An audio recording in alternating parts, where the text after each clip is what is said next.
So last week I did the tour of Magicopolis Theater and I got a very good response. So I asked Steven to give us a tour of the lobby. And we are a little bit competitive, so I want to see if he gets good comments too and how many likes he will get. We will see. Hey, greetings and welcome to world famous Magicopolis in Santa Monica, California. I hear they have a lot of fun in there. Follow me, let's take a look. Everybody's journey to Magicopolis starts right here at the ticket desk. You get your tickets from the man who knows. He knows if you ordered by PayPal, if you got a phone order with a credit card, he's going to give you your slip. He knows how many tickets you ordered. Next to the ticket desk here is the wall of worthless plaques, awards, and certificates. I have two favorites. One of them is from the city of Santa Monica. This was given to us on March 25th, 1998. It was Magicopolis Day. All the kids loved it because they didn't have to go to school, the banks were closed. Actually, none of that happened, but we did get the plaque. That was the groundbreaking ceremony before we built Magicopolis. A lot of people wonder what it might feel like to be a magician. That's why here in our magic store we have easy to master tricks that anybody can learn to do to be the life of the party, popular on the playground, overcome shyness, break up that workaday job.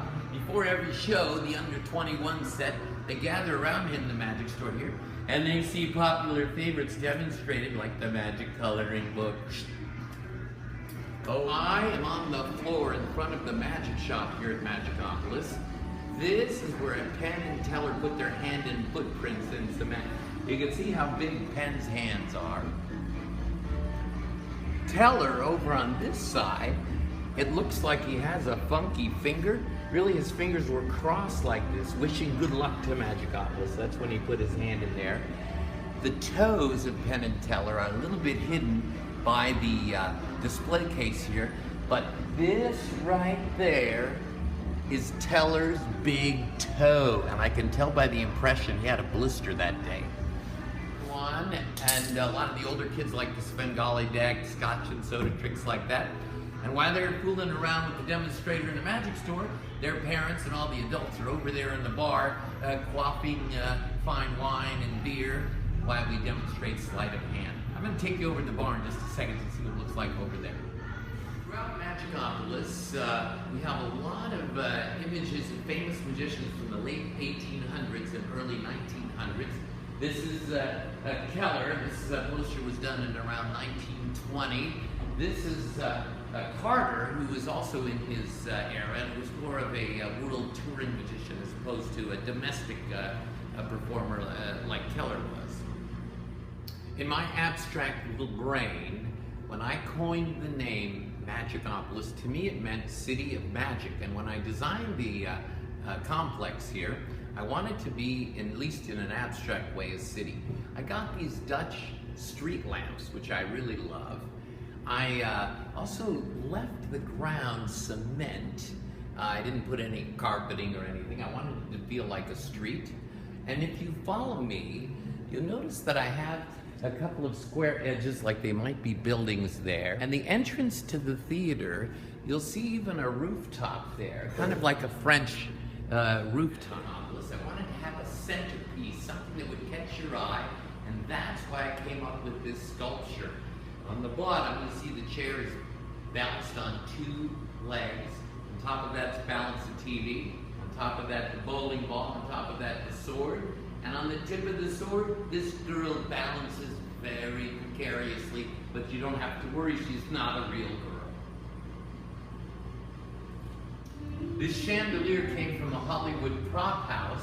If you recognize it, it's because it was in the movie The Witches of Eastwick. These right here are the hands of those who did not applaud at our show. We just sever them and mount them here. Very few people don't applaud at the show. If you come on up here for just a second, this beautiful painted lady we got at Abbot Kinney in Venice. We added the glasses, the hat, and the wand, and suddenly she's even more magical than the artist originally intended.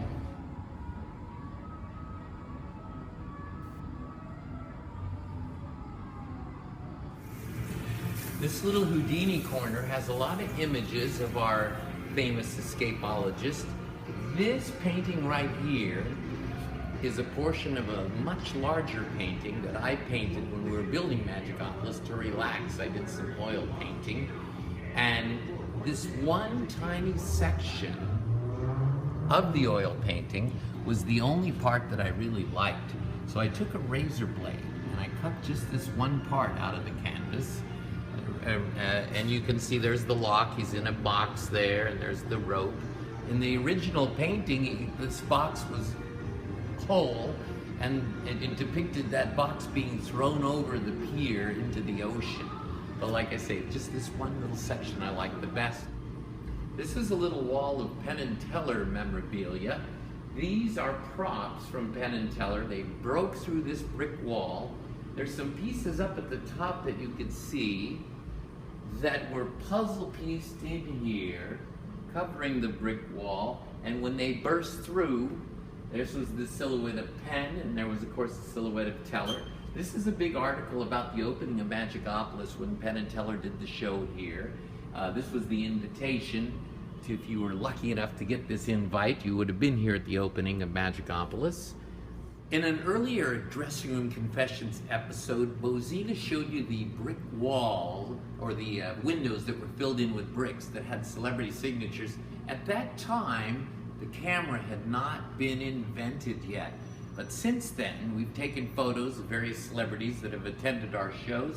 On this wall, you'll see everyone from Jack Black and Chris Rock and David Blaine. On this wall, we have a few people from the band Weezer. We have Andy Dick, some people from The Sopranos. We have Andy Galifianakis, Joan Rivers. Actually, Joan Rivers, this picture is a few years old. That's when I stopped coloring my hair. So you'll see a little bit of white here. And then you'll notice right below this picture with Sting, I have even more white. And then this is with Wally Langham. He's on that show NCIS. And you see I'm starting to get even whiter. And now look how I look, almost completely white. The roots have taken over the entire head of hair, and I'm almost completely white at this point. Back when dinosaurs roamed the earth, a young artist painted this poster for Magicopolis. It depicts the Table of Terror. That's me lying under the spikes with a lot of fire behind there. This is Bozina as her character Madame Zora. That's her floating. And here's a nice emblem. The show is Escape Reality, starring Bozina and Spill. On this other wall, if you were to turn just a little bit this way, this poster is a real beauty. It's the cover art from my book, I Lie for Money, Candid Outrageous Stories from a Magician's Misadventures. If you haven't read it yet, it's particularly great for those crazy dreamers that like to craft a self-directed, independent, creative life, or if you just want to laugh yourself silly, it's a real funny book.